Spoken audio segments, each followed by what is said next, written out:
Student, आपका स्वागत है हमारे coaching institute the exam planet में। आज मैं आप सभी लोगों को मैथ्स पढ़ाऊंगी। मैथ्स पढ़ाने से पहले मैं ये बताना चाहती हूँ कि जब स्टार्ट करते हैं किसी टॉपिक को, सबसे पहले हमको ये जानने जरूरी होता है कि नंबर होते क्या हैं। अगर इसके बारे में हमको जानकारी नहीं होगी तो हम किसी भी चैप्टर पर कोई भी क्वेश्चन सॉल्व करने में असमर्थ रहेंगे। तो सबसे पहले हम जानते हैं कि नंबर क्या होते हैं, किस नंबर को क्या कहते हैं। आइए हम जानने की कोशिश करते हैं।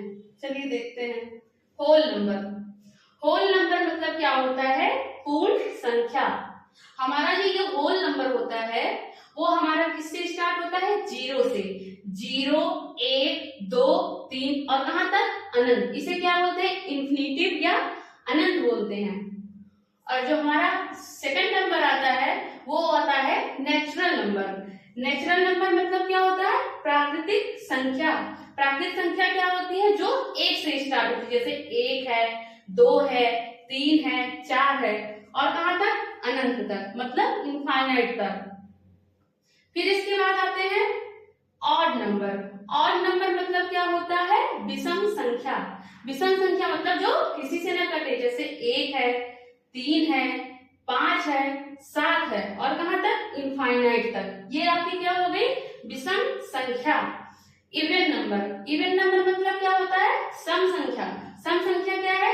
जैसे 2 है, 4 है, 6 है, 8 है। ये जो विषम संख्या है वो किसी अदर नंबर से भी कट सकती है। जैसे 4 है, 4 किससे कटेगी? 2 से। और 4 से भी। और 6 किससे कटेगी? 2 से, 3 से। ये तो हमारी क्या हो गई? ये सम संख्या हो गई। फिर आता है हमारा क्या? कंपोजिट नंबर मतलब भाज्य संख्या।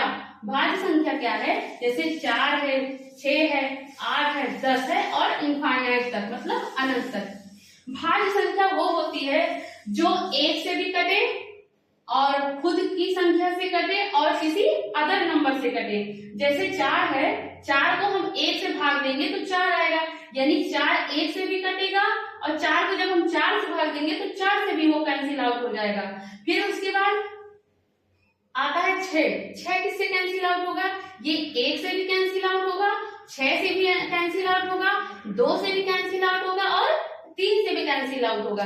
यानी भाज्य संख्या हमारी वो संख्या होती है जो 1 से डिविजिबल होती है, खुद की संख्या से डिविजिबल होती है और दूसरे नंबर से भी डिविजिबल होती है। वो ऐसी संख्या को हम क्या कहेंगे? भाज्य संख्या। फिर हमारा आता है प्राइम नंबर यानी अभाज्य संख्या।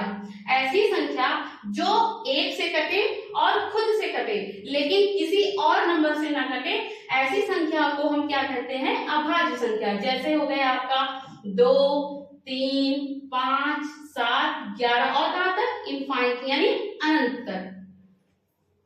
फिर इसके बाद क्या आता है हमारा? कोप्राइम नंबर यानी सहभाज्य संख्या। सहभाज्य संख्या क्या होती है? जिसका एचसीएफ 1 होना चाहिए या कॉमन फैक्टर 1 होना चाहिए। जैसे 2 और 3 का कॉमन फैक्टर क्या है? 1 है, या एचसीएफ उसका क्या है? 1 है। ऐसे 3 और 5 का एचसीएफ क्या है? 1 है, अर्थात एचसीएफ इसका क्या है? 1 है। अब देख लीजिए, जैसे 2 है, 4 है, क्या ये हमारी सहभाज्य संख्या है? नहीं है। क्यों नहीं है? क्योंकि इसका कॉमन फैक्टर 2 है या एचसीएफ इसका क्या है? 2 है। तो 2 और 4 क्या होगा? वो हमारी सहभाज्य संख्या नहीं होगी। फिर आगे देखते हैं हमारा परफेक्ट नंबर यानी परिपूर्ण संख्या। परिपूर्ण संख्या क्या होती है? जैसे 6 है, 6 किससे डिविजिबल होगा? 1 से, 2 से, 3 से और खुद 6 से। लेकिन याद रहे 6 को हमें नहीं लेना है, तो इसका एडिशन कितना होना चाहिए? उतना ही होना चाहिए जितने हमने नंबर लिया है। जैसे 1 + 2 + 3 = 6, यानी हमारा 6 आ जा रहा है। तो ये 6 क्या हो गई? हमारी परिपूर्ण संख्या हो गई। ऐसे 4 है, 4 किससे डिविजिबल होगा? 1 से, 2 से और खुद 4 से। लेकिन याद रहे हमें 4 नहीं लेना है।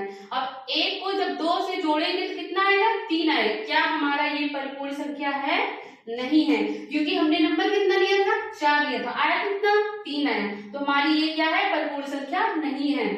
फिर आता है इंटीजर यानी पूर्णांक संख्या। पूर्णांक संख्या क्या होती है? जो माइनस से स्टार्ट होके ये -3, -2, -1, 0, फिर 1 2 3, ये हमारी क्या होगी पूर्णांक संख्या। इसे हम क्या कर सकते हैं, इसे हम सरल रेखा पे प्रदर्शित कर सकते हैं। जैसे ये है,